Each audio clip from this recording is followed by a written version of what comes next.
Hello, എല്ലാവർക്കും നമസ്കാരം. Health yoga Malayalam YouTube ചാനലിലേക്ക് എല്ലാവരെയും സ്വാഗതം ചെയ്യുന്നു. എൻ്റെ പേര് വിജിത. ഞാൻ ഓൺലൈനായിട്ട് യോഗ പഠിപ്പിച്ചുകൊണ്ടിരിക്കുന്നുണ്ട്. ഞാൻ നിങ്ങളോടായിട്ട് ഷെയർ ചെയ്യാനായിട്ട് വന്നിരിക്കുന്നത് യോഗയെക്കുറിച്ചുള്ള കുറച്ച് സംശയങ്ങൾ. ഒരുപാട് പേർക്ക് കുറച്ച് സംശയങ്ങളൊക്കെ ഉണ്ട് യോഗ ചെയ്യുന്നതിനെക്കുറിച്ച്. അപ്പോൾ അതിനെക്കുറിച്ചുള്ള സംശയത്തിനുള്ള ആൻസറുമായിട്ടാണ് ഞാൻ വന്നിരിക്കുന്നത്. ഞാൻ പറയാനായിട്ട് ആഗ്രഹിക്കുന്ന ക്വസ്റ്റ്യൻ എന്ന് പറയുന്നത്, രണ്ട് ടൈപ്പ് ആൾക്കാരാണ് യോഗ ചെയ്യുന്നത്. ആരോഗ്യമുള്ളവർ, ആരോഗ്യം ഇല്ലാത്തവർ. അറിയാമല്ലോ, രണ്ട് തരത്തിലുള്ള ആൾക്കാരാണ് യോഗ ചെയ്യുന്നത്. ആരോഗ്യമുള്ളവരും ചെയ്യാറുണ്ട്, ആരോഗ്യം ഇല്ലാത്തവരും ചെയ്യാറുണ്ട്. ഈ രണ്ട് തരത്തിലുള്ള ആൾക്കാർ യോഗ ചെയ്യുമ്പോൾ ശ്രദ്ധിക്കേണ്ട കാര്യങ്ങൾ എന്തൊക്കെയാണ്? ആദ്യം തന്നെ പറയാം, ആരോഗ്യ പ്രശ്നമൊന്നും ഇല്ലാത്ത ഒരു വ്യക്തിയെ സംബന്ധിച്ച് അവർക്ക് ഇഷ്ടമുള്ള രീതിയിലുള്ള യോഗയൊക്കെ ചെയ്യാം. ഇഷ്ടമുള്ള രീതി എന്ന് പറയുന്നത്, നമുക്ക് ഗ്രൂപ്പായിട്ടൊരു ക്ലാസ്സിൽ പോകാം, ഇഷ്ടമുള്ള രീതിയിൽ ഫോളോ ചെയ്യാം. അവർ പഠിപ്പിക്കുന്നതെല്ലാം നമുക്ക് എന്ത് ചെയ്യാം, ചെയ്യാനായിട്ട് സാധിക്കും. അപ്പോൾ ആരോഗ്യം പ്രശ്നമൊന്നും ഇല്ലാത്തൊരു വ്യക്തിക്ക് ആദ്യം ചെറിയ പെയിനൊക്കെ ഉണ്ടാകും. പക്ഷേ ആളിന് സഹിക്കാനൊക്കെ ഓക്കെ ആയിരിക്കും. ബോഡിക്ക് വേറെ പ്രശ്നമൊന്നും ഇല്ലാത്തതുകൊണ്ട് ആളിന് ഇതൊക്കെ സഹിച്ച് മുന്നോട്ട് പോകാൻ പറ്റും. അതുകൊണ്ട് അയാൾക്ക് എന്ത് ചെയ്യാൻ പറ്റും, അതിലൂടെ ഫോളോ ചെയ്ത് പോകാനായിട്ട് പറ്റും. ഗ്രൂപ്പ് ക്ലാസ്സുകളോ അഡ്വാൻസ് ആയിട്ടുള്ള ക്ലാസ്സുകളിലൊക്കെ എന്ത് ചെയ്യാൻ പറ്റും, ജോയിൻ ചെയ്യാനും അത് അവർക്ക് ഓരോ ദിവസം പ്രാക്ടീസ് ചെയ്ത് പെട്ടെന്ന് തന്നെ അതിലോട്ട് എത്താനൊക്കെ സാധിക്കും. അത് ആരോഗ്യ പ്രശ്നമൊന്നും ഇല്ലാത്ത ഒരാളെ കുറിച്ചാണ് പറയുന്നത്. ഞാൻ നിങ്ങളോട് പറയാനായിട്ട് വന്നിരിക്കുന്നത്, ആരോഗ്യ പ്രശ്നമുള്ള ഒരാൾ, നിങ്ങൾ ആരോഗ്യ പ്രശ്നമുള്ള ഒരാളാണോ? ആരോഗ്യ പ്രശ്നം എന്ന് പറയുന്നത് എന്താണ്? നമുക്ക് നോർമലി ഉണ്ടാകുന്ന നടുവേദന, മുട്ടുവേദന, കാലിൻ്റെ ഉപ്പുറ്റി വേദന, ഇതൊന്നും ആരോഗ്യ പ്രശ്നമല്ല. അത് നമുക്ക് യോഗ ചെയ്ത് മാറ്റാവുന്നതേ ഉള്ളൂ. ഞാൻ ഉദ്ദേശിക്കുന്ന ആരോഗ്യ പ്രശ്നം എന്ന് പറയുന്നത് ഡിസ്ക് കംപ്ലൈൻറ്റ്, നട്ടൽ തേയ്മാനം, ഡിസ്ക് ബൾജ് നിൽക്കുക, അതുപോലെ തന്നെ കഴുത്തിൻ്റെ ഇവിടെ അറിയാലോ, കഴുത്തിൻ്റെ തേയ്മാനം, അങ്ങനെയൊക്കെയുള്ള പ്രശ്നങ്ങളൊക്കെ ഉള്ളവർക്ക് യോഗ ചെയ്യാമോ? എന്തെങ്കിലുമൊക്കെ വലിയ സർജറി കഴിഞ്ഞവരൊക്കെ ഉണ്ടാവും. അങ്ങനെയൊക്കെ ആരോഗ്യ പ്രശ്നമുള്ളവർക്ക് യോഗ ചെയ്യാമോ? അങ്ങനെയുള്ളവർ യോഗ ചെയ്യുവാണെങ്കിൽ എന്തൊക്കെ ശ്രദ്ധിക്കണം?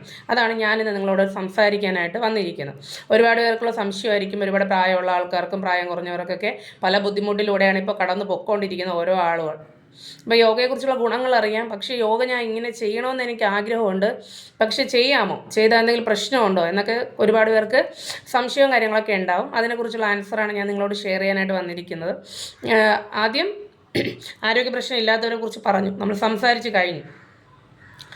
ഇനി അടുത്ത് നമ്മൾ ആരോഗ്യ പ്രശ്നം ഉള്ള ഒരാൾ എന്ത് ചെയ്യണം?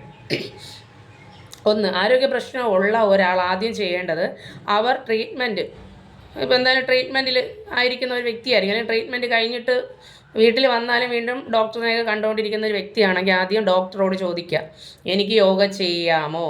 യോഗ ചെയ്താൽ എനിക്ക് എന്തെങ്കിലും കുഴപ്പമുണ്ടോ, പ്രശ്നങ്ങൾ ഉണ്ടാവാൻ സാധ്യതയുണ്ടോ എന്ന് ആദ്യം ആരോട് ചോദിക്കുക? ഡോക്ടറോട് ചോദിക്കുക. ചോദിച്ചതിന് ശേഷം ഡോക്ടർ എന്താണോ പറയുന്നത് അതനുസരിച്ച് എന്ത് ചെയ്യുക, മുന്നോട്ട് പോകുന്നതായിരിക്കും നല്ലത്. ഏകദേശം ഡോക്ടേഴ്സും പറയും യോഗ നല്ലതായതുകൊണ്ട് ചെയ്യാൻ പറയാനാണ് സാധ്യത കൂടുതൽ. പക്ഷേ നിങ്ങളുടെ ആരോഗ്യം എങ്ങനെയാണെന്ന് ഡോക്ടറിന് കുറച്ച് കൂടുതലായിട്ട് അറിയാം. അപ്പോൾ ഡോക്ടർ പറയുന്ന അനുസരിച്ച് തന്നെ എന്ത് ചെയ്യുക, മുന്നോട്ട് പോവുക. സ്വന്തമായിട്ടൊരു തീരുമാനം എടുക്കാതിരിക്കണം. ഓക്കെ. 2, യോഗ ചെയ്യുന്നവർ ചെയ്യുന്ന ഏറ്റവും വലിയൊരു മിസ്റ്റേക്ക്, ഞാൻ കണ്ടുവരുന്ന ഒരു മിസ്റ്റേക്ക് എന്ന് പറയുന്നത്, ഒരുപാട് മെഡിസിനും കാര്യങ്ങളൊക്കെ കഴിച്ചുകൊണ്ടിരിക്കുന്ന ഒരാൾ എന്ത് ചെയ്യും, യോഗ ക്ലാസ്സിലോട്ട് വരുമ്പോൾ എന്ത് ചെയ്യും, ആ മെഡിസിനൊക്കെ എടുത്ത് കളഞ്ഞിട്ട് പറയും, ഇനി മെഡിസിൻ്റെ ഒന്നും ഒരു ആവശ്യമില്ല, എന്താണ് ഇനി ഞാൻ യോഗ ചെയ്താൽ മതിയല്ലോ എന്ന് വിചാരിക്കും, അല്ലേ? അങ്ങനെ ഒരിക്കലും ചെയ്യാൻ പാടില്ല. നമ്മൾ മെഡിസിൻ കഴിച്ചുകൊണ്ടിരിക്കുന്ന ഒരു വ്യക്തി എന്ത് ചെയ്യാൻ പാടില്ല, മെഡിസിൻ സ്റ്റോപ്പ് ചെയ്തിട്ട് യോഗ ചെയ്യാൻ പാടില്ല. അതിനൊരു ഉദാഹരണം പറയാം. ഇപ്പോൾ തൈറോയിഡിൻ്റെ മെഡിസിൻ കഴിക്കുന്ന ഒരു വ്യക്തിയാണ് നിങ്ങളെന്ന് വയ്ക്കുക. തൈറോയിഡിൻ്റെ മെഡിസിൻ കഴിക്കുന്ന ഒരു വ്യക്തിയാണ് നിങ്ങളെങ്കിൽ എന്ത് ചെയ്യുക, ഇപ്പോൾ 100ൻ്റെ മെഡിസിൻ കഴിച്ചുകൊണ്ടിരിക്കുന്ന ഒരു വ്യക്തിയാണ് നിങ്ങളെങ്കിൽ എന്ത് ചെയ്യുക, മെഡിസിൻ കഴിച്ചുകൊണ്ടിരിക്കുക. അതോടൊപ്പം തന്നെ ഒരു 3 മാസം യോഗ ചെയ്യണം. യോഗ ചെയ്ത് വരുമ്പോൾ ഇടയ്ക്ക് എന്ത് ചെയ്യുക, ചെക്ക് ചെയ്ത് നോക്കാം. 3 മാസം 6 മാസം ആകുമ്പോൾ ചെക്ക് ചെയ്ത് നോക്കാം. അപ്പോൾ എന്ത് സംഭവിക്കും, 100ൻ്റെ മെഡിസിൻ കഴിക്കുന്ന ഒരു വ്യക്തി ചിലപ്പോൾ 75ൻ്റെ മെഡിസിൻ കഴിച്ചാൽ മതിയാവും. ആ രീതിയിലോട്ട് എന്ത് ചെയ്യും, കുറയും. അങ്ങനെയുള്ള വ്യത്യാസങ്ങളൊക്കെ വരും. നമ്മൾ യോഗ ചെയ്യുന്നതോടൊപ്പം ഇടയ്ക്ക് 3 മാസം 6 മാസം ചെക്ക് ചെയ്ത് നോക്കുക. അതനുസരിച്ച് ഡോക്ടർ എന്ത് ചെയ്യും, നിങ്ങൾക്ക് മാറ്റങ്ങളൊക്കെ മെഡിസിനിൽ വരുത്തി തരും. അത് പ്രത്യേകം ശ്രദ്ധിക്കുക. ഹൈ BP ഉള്ള ഒരാളാണ് നിങ്ങൾ, ഇടയ്ക്കിടയ്ക്ക് തലകറക്കമൊക്കെ വരാറുണ്ട്. പക്ഷേ യോഗ ക്ലാസ്സിന് വന്നതിന് ശേഷം എന്താണ്, തലകറക്കമൊക്കെ മാറി കുറച്ച് റിലാക്സേഷൻ കാര്യങ്ങളൊക്കെ കിട്ടി, BP കുറച്ച് കുറഞ്ഞ് നോർമലായി. അതറിയാൻ പറ്റുമോ നമുക്ക് വീട്ടിലിരുന്നാൽ? ഇല്ല. നമ്മളെന്ത് ചെയ്യണം, ഡോക്ടറിൻ്റെ അടുത്ത് പോയി അവിടെ പോയി ചെക്ക് ചെയ്ത് നോക്കണം, BP കുറവാണ്. അപ്പോൾ മെഡിസിൻ നിർത്തണമെങ്കിൽ അത് ഡോക്ടറോട് ചോദിക്കാം, നിർത്തട്ടെ, അതോ ചിലപ്പോൾ അതിൻ്റെ പവർ കുറഞ്ഞ മെഡിസിൻ എടുത്തുകൊണ്ടിരിക്കണോ ഒന്നും അറിയില്ല. ആരോട് ചോദിക്കുക, ഡോക്ടറോട് ചോദിച്ചിട്ട് എന്താണെന്നുള്ളത് ചെയ്യുക. യോഗ ചെയ്യുന്നതോടൊപ്പം ഇടയ്ക്കിടയ്ക്ക് ചെക്ക് ചെയ്ത് നോക്കുക. എന്ത് ചെക്ക് ചെയ്ത് നോക്കുക, BP കൂടിയോ കുറഞ്ഞോ എങ്ങനെയാണെന്നുള്ള കാര്യം നമ്മൾ ഇടയ്ക്കിടയ്ക്ക് എന്ത് ചെയ്യുക, അത് നമ്മൾ നിരീക്ഷിച്ചുകൊണ്ട് തന്നെ ഇരിക്കുക. നമുക്കൊരു പ്രശ്നം വന്നു കഴിഞ്ഞാൽ വീണ്ടും അത് കുറയാനും കൂടാനും ഒക്കെ സാധ്യതയുണ്ട്. അപ്പോൾ അതിൻ്റെ ഉത്തരവാദിത്തം ആർക്കാണ്? നമുക്ക് തന്നെയാണ്. നമ്മളതെന്ത് ചെയ്യുക, അത്രയും ഗൗരവമായിട്ട് എടുക്കണം, സീരിയസ് ആയിട്ട് എടുത്തുകൊണ്ട് തന്നെ എന്ത് ചെയ്യുക, യോഗയും ചെയ്യണം, ആരോഗ്യ പ്രശ്നം എന്താണെന്നും കൂടെ മനസ്സിലാക്കി മുന്നോട്ട് പോകണം. ഓക്കെ, ഞാനൊരു ഉദാഹരണം പറഞ്ഞതാണ് ഈ 2 കാര്യവും. അതുപോലെ തന്നെ വലിയ സർജറിയൊക്കെ കഴിഞ്ഞിട്ടുള്ളവരാണെങ്കിൽ കുറഞ്ഞതൊരു 6 മാസമെങ്കിലും റെസ്റ്റ് എടുത്തിട്ടേ യോഗ ചെയ്യാവൂ. പിന്നെ അത് കഴിഞ്ഞിട്ട് നമ്മൾ അടുത്ത് ശ്രദ്ധിക്കേണ്ട കാര്യം എന്ന് പറയുന്നത്, നിങ്ങളെ പഠിപ്പിക്കുന്ന യോഗ ട്രെയിനർ, നിങ്ങൾ ഒരാളുടെ അടുത്ത് പോകാൻ ആഗ്രഹിക്കുന്നുണ്ടാവുമല്ലോ, ചിലപ്പോൾ ഓൺലൈനായിരിക്കും ഓഫ്ലൈനായിരിക്കും, നിങ്ങൾക്ക് പഠിപ്പിക്കുന്ന ആളോട് പറയുക, ഓപ്പണായിട്ട് പറയാം, എന്ത് രഹസ്യം ഉണ്ടെങ്കിൽ പറയാം, എന്തൊക്കെ ആരോഗ്യ പ്രശ്നങ്ങളുണ്ട്, എന്തെങ്കിലും മെഡിസിൻ ഇപ്പം നിലവിൽ കഴിച്ചുകൊണ്ടിരിക്കുന്നുണ്ടോ, എന്തൊക്കെയാണോ ഉള്ളത്, അതെല്ലാം നിങ്ങൾ പൂർണ്ണമായിട്ട് എന്ത് ചെയ്യുക, ഓപ്പണായിട്ട് ഞാൻ ആരോട് പറയുക, യോഗ ട്രെയിനറോട് പറയണം. ഓക്കെ, നിങ്ങൾ എന്തായാലും ഒരിടത്ത് പോകാൻ ആഗ്രഹിക്കുമല്ലോ, അപ്പോൾ ആളോട് പറയുമ്പോൾ ആൾ ഓക്കെയാണ്, ഞാൻ നിങ്ങളെയും കൂടെ കെയർ ചെയ്യാം, നിങ്ങളെയും കൂടെ സപ്പോർട്ട് ചെയ്യാം എന്ന് പറയുന്നുണ്ട്.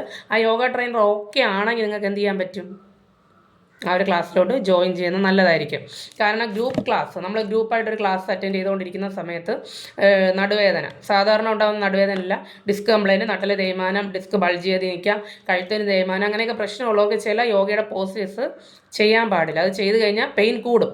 ചിലപ്പോൾ നടുവിനൊക്കെ പ്രശ്നമുള്ള ആൾക്കാർ ഒരുപാട് മുന്നിലോട്ട് കുനിഞ്ഞിട്ടുള്ള പോസ്റ്റേഴ്സൊക്കെ ചെയ്യുമ്പോൾ എന്ത് സംഭവിക്കും, പണിയിട്ട് ചിലപ്പോൾ പെയിൻ കൂടി കിടപ്പിൽ വരെ ആയി പോകാനുള്ള സാധ്യത ഉണ്ട്. അപ്പോൾ ട്രെയിനർ എന്ത് ചെയ്യുക, ഒരു ഗ്രൂപ്പായിട്ടൊരു ക്ലാസ് പഠിപ്പിച്ചുകൊണ്ടിരിക്കുമ്പോൾ പോലും നിങ്ങളെ ഒന്ന് ശ്രദ്ധിക്കുന്നുണ്ട്, ഇന്ന കാര്യങ്ങളൊക്കെ പറഞ്ഞ് തന്നാണ് ഫോളോ ചെയ്യുന്നതെങ്കിൽ നിങ്ങൾക്ക് ഗ്രൂപ്പായിട്ടൊരു ക്ലാസ്സിൽ എന്ത് ചെയ്യാം, ജോയിൻ ചെയ്യുന്നത് നല്ലതായിരിക്കും. പക്ഷേ ഗ്രൂപ്പ് ക്ലാസ് നിങ്ങൾക്ക് ഓക്കെ അല്ലെങ്കിൽ എന്ത് ചെയ്യുക, പേഴ്സണൽ ക്ലാസ് ചോദിക്കുക, ഇന്ന പ്രശ്നങ്ങളുണ്ട്, എനിക്ക് മാത്രമായിട്ടൊരു ക്ലാസ് ഒറ്റയ്ക്ക് എടുത്ത് തരാൻ പറ്റുമോ എന്ന് ചോദിക്കുക. അപ്പോൾ അതിന് പഠിപ്പിക്കുന്ന ആൾ ഓക്കെ ആണെങ്കിൽ എന്ത് ചെയ്യുക, നിങ്ങൾക്ക് ജോയിൻ ചെയ്യാൻ പറ്റും. അല്ലെങ്കിൽ എന്ത് ചെയ്യുക, യൂട്യൂബിലൊന്നും കയറി എന്ത് ചെയ്യരുത്, യോഗയൊന്നും നേരിട്ടൊന്നും കയറി എന്ന് ചെയ്ത് കളയരുത്. ആരോഗ്യ പ്രശ്നം മനസ്സിലാക്കി ഒരു ട്രെയിനറുടെ കീഴിൽ തന്നെ എന്ത് ചെയ്യുക, അപ്പോൾ ട്രെയിനർ ആയിരിക്കാം, അല്ലെങ്കിൽ ഇപ്പോൾ ഒരുപാട് ഡോക്ടേഴ്സൊക്കെ യോഗ ചെയ്യുന്നവരുണ്ട്, അങ്ങനെയുള്ള തെറാപ്പിയൊക്കെ ചെയ്യുന്നവരുണ്ട്.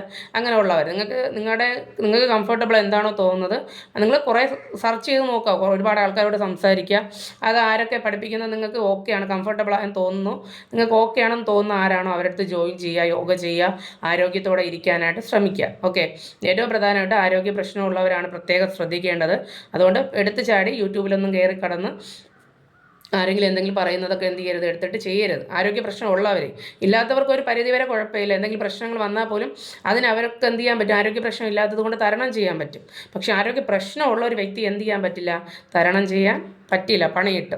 അതുകൊണ്ട് എന്ത് ചെയ്യുക, നമ്മുടെ അവസ്ഥ മനസ്സിലാക്കി ആദ്യം ഡോക്ടറോട് ചോദിക്കുക, ഡോക്ടർ എന്ത് മറുപടി പറയുന്നതെന്ന് കേൾക്കുക. ഡോക്ടർ ഓക്കെ പറയുവാണെങ്കിൽ മെഡിസിൻ സ്റ്റോപ്പ് ചെയ്യരുത്. ഡോക്ടർ മെഡിസിൻ സ്റ്റോപ്പ് ചെയ്യാനൊന്നും പറയത്തില്ല കേട്ടോ, മെഡിസിൻ സ്റ്റോപ്പ് ചെയ്യരുത്, ആദ്യം സ്റ്റോപ്പ് ചെയ്യരുത്. യോഗ പഠിപ്പിക്കുന്ന ആളോട്, നിങ്ങൾ ആരെടുത്താണ് പോകാൻ ആഗ്രഹിക്കുന്ന ആളോട് സംസാരിക്കുക, ഗ്രൂപ്പ് ക്ലാസ്സിൽ ഞാൻ വരാം, പക്ഷേ എന്നെ സപ്പോർട്ട് ചെയ്യാൻ ഓക്കെ ആണോ എന്ന് ചോദിക്കുക. ഓക്കെ ആണെങ്കിൽ ഓക്കെ, അല്ലെങ്കിൽ പേഴ്സണൽ ക്ലാസ് തരാൻ പറയാം, നിങ്ങൾക്ക് മാത്രമായിട്ട് ഈ ആരോഗ്യ പ്രശ്നങ്ങൾ മാറ്റി തരുന്നതിന് ഇയാൾക്ക് മാത്രമായിട്ടൊരു പേഴ്സണൽ ക്ലാസ് തരുമെന്ന് ചോദിക്കുക. അതിന് ഓക്കെ ആണെങ്കിൽ അങ്ങനെ പോകാനായിട്ട് ശ്രമിക്കുക. ഓക്കെ, അതൊക്കെ പ്രത്യേകം എന്ത് ചെയ്യുക, ശ്രദ്ധിച്ചുകൊണ്ട് മാത്രം ആരോഗ്യ പ്രശ്നമുള്ളവർ യോഗ ചെയ്യാൻ ശ്രമിക്കണം. ഓക്കെ, ഞാൻ പറഞ്ഞ കാര്യം മനസ്സിലായെന്ന് വിശ്വസിക്കുന്നു. നിങ്ങൾ യോഗയായിട്ട് ബന്ധപ്പെട്ട് എന്തെങ്കിലും സംശയം ഉണ്ടെങ്കിൽ ഈ ഒരു വീഡിയോയുടെ താഴെ കമൻ്റായിട്ട് നിങ്ങൾക്ക് മനസ്സിലുണ്ടാകുന്ന സംശയം എന്താണെന്നുള്ളത് ഇട്ടിരിക്കുവാണെങ്കിൽ അതിനുള്ള ആൻസർ ഞാൻ ഫ്രീ ആകുമ്പം നിങ്ങൾക്ക് തിരിച്ച് ഒരു വീഡിയോ ആയിട്ട് ചെയ്യുന്നതായിരിക്കും. ഓക്കെ, നിങ്ങളുടെ റിക്വസ്റ്റ് അനുസരിച്ച് നിങ്ങൾക്ക് നിങ്ങളുടെ സംശയം, ചില ആൾക്കാർക്ക് സംശയം ഉണ്ടാകും, യോഗ കഴിഞ്ഞ് എത്ര സമയം കഴിഞ്ഞ് കുളിക്കാം, വെള്ളം കുടിക്കാം, യോഗയ്ക്ക് മുന്നേ എത്ര സമയം മുന്നേ ആഹാരം കഴിക്കണം, അങ്ങനെയൊക്കെയുള്ള ഒരുപാട് സംശയങ്ങളൊക്കെ ഒരുപാട് പേർക്ക് ഉണ്ടാകും. എന്തെങ്കിലും അങ്ങനെ അതുമായിട്ട് സംബന്ധിച്ച് എന്തെങ്കിലും സംശയങ്ങളുണ്ടെങ്കിൽ അത് നിങ്ങൾക്ക് ഈ ഒരു വീഡിയോയുടെ താഴെ കമൻറ്റ് ബോക്സിലോട്ട് ഇടാവുന്നതാണ്. നിങ്ങൾക്ക് അതനുസരിച്ച് എന്ത് ചെയ്യാം, ഞാൻ ഇതിനുള്ള മറുപടി തരുന്നതായിരിക്കും. ഓക്കെ, എല്ലാവർക്കും ഈ വീഡിയോ വളരെ സഹായമെന്ന് വിശ്വസിക്കുന്നു. ഓക്കെ, ഈ ഒരു വീഡിയോ ഇഷ്ടമായെന്ന് വിശ്വസിക്കുന്നുണ്ട്. Thank you so much. Okay, by.